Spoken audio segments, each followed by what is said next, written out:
Hi friends, welcome back, and today we are getting into another Legacy video. This time, I'm going to teach you some stuff. I'm going to teach you some combat basics and what you really need to know to survive in Legacy without just running in and getting dumpstered immediately. Let's get into it.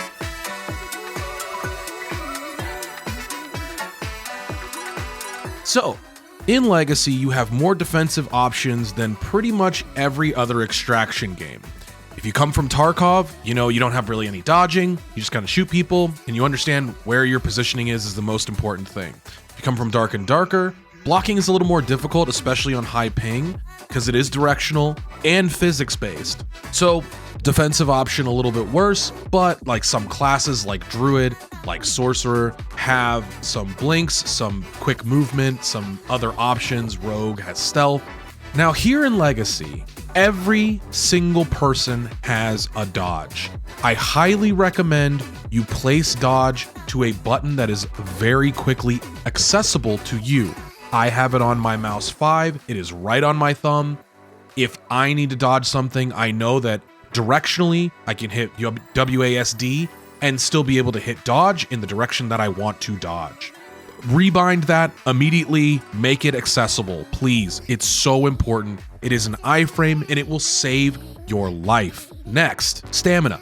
You'll see it as like a green circle, very similar to Legend of Zelda. This is used for sprinting, which you do with left shift, or dodging. And an important note is that in combat, your weapon being out is considered in combat. If you are sprinting, you are using stamina. If you are sprinting out of combat, your weapon being away, you do not use stamina. So this is a good thing to remember, especially when you're fighting other players or trying to get away from other players. If you see that they have their weapon out and they're trying to sprint at you, they are using stamina. You can force advantageous situations by knowing just that in itself. If their weapon is out, they're using stamina. Now, everything has a color. Dodging is green, as you probably know by now. Blue is unstaggerable, which means that any sort of basic attack will not stagger that person. That attack will execute if you are glowing blue or they are glowing blue. Thirdly, unblockables. You will be glowing red, they will be glowing red. That is an unblockable. You cannot hold right click, you can't parry it. This is straight up unblockable. You will get hit if you are in the range. Next up is Exhaustion. Once you have exhausted all of your stamina, or the opponent has exhausted all their stamina, they will be glowing orange, and for quite a while, because you have to regenerate your entire stamina bar before you're able to either sprint or use a dash again, or a dodge. One of the main things in this game that I see a lot of new players have issue with is stamina management. Having that dodge button, some people just like to mash it, and you can link your dodges all in a row, but you have to be very, very careful. Make sure you're looking at your stamina management. Also, little hint, stamina rings are incredibly good in this game. Now, there's another mechanic that I see people have issue with and not really understand. And I don't know if there's really a name for it, but I like to call it air tripping. Now, if you are attacking somebody and they jump into the air and you hit them with an attack, you will stun them out of the air and they'll fall to the ground. Now, this can be really high up. If somebody's like jumping off of a hill and you shoot them with a bow or something like that and they end up getting tripped in the air, if it is a staggerable attack, they could fall to the ground and take a ton of fall damage. This usually just happens in PvP though, when something like a priest is trying to air dodge. Generally, you can get a air trip on them. Next up, blocking. As you can see, when you are blocking, you'll have like a secondary stamina bar over your character right under the timer, which is pip related. That is how many attacks you can absorb before your block breaks and you are stunned.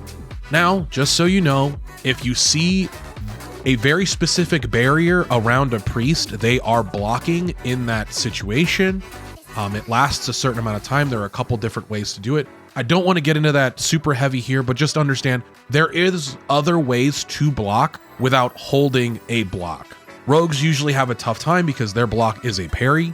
Warrior has the best time because they have more stamina for their block. Priest is like the mid ground. They've got good stamina for their block, but it's usually only 4 or 5 pips, and they're pretty squishy other than that.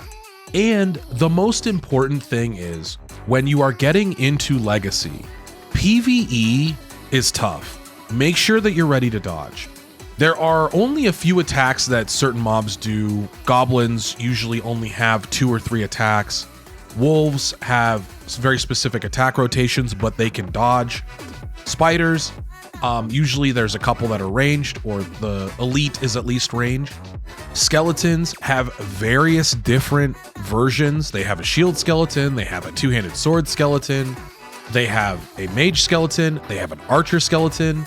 So make sure you're paying attention to what you're fighting and learn a little bit about their mechanics before you just go hog wild trying to fight everything.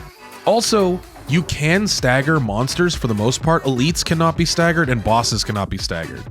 Some bosses can be stunned in certain very specific situations, but that's something you're going to learn when you're doing some sort of bossing. Now that you know a lot about your defensive options, let's talk about your offensive ones.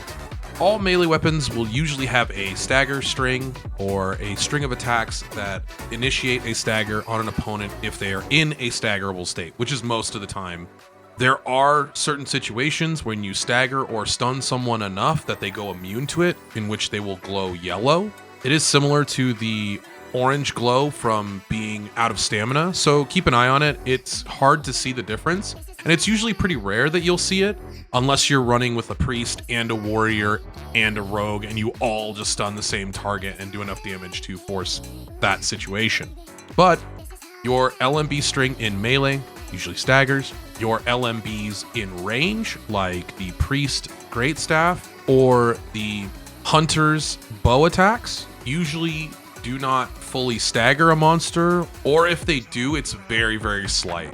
Usually ranged abilities in this game don't have a big stagger unless they have a specific stun component. Now you can also do LMB holds. Now holding LMB, chances are, will do a completely different attack. Some staggerable, some turn into ranged attacks. There is also RMB, which certain equipment, like the sword and shield, or like the mace and shield, or even the death ball on warrior, will have a blocking animation. You'll see near the timer and above your character, you have your pips that we were talking about earlier with blocking. Once these pips are exhausted, you will be stunned. Now, there are also some abilities that are called tech attacks. A tech attack is a RMB and LMB combined, usually either used in rapid succession, like you're holding RMB and then you click LMB to do a specific attack on warrior. If you are using a mace and shield, you will charge out of your block.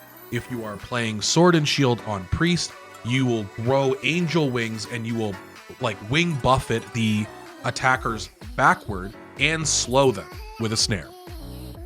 There are also dodge attacks. These are attacks that are specifically used out of dodge and also have many different mechanics. The death ball had a unstaggerable like drop kick attack that was pretty long range for a dash attack and just covered a lot of distance to make sure the warrior could stay in range if they were using a death ball.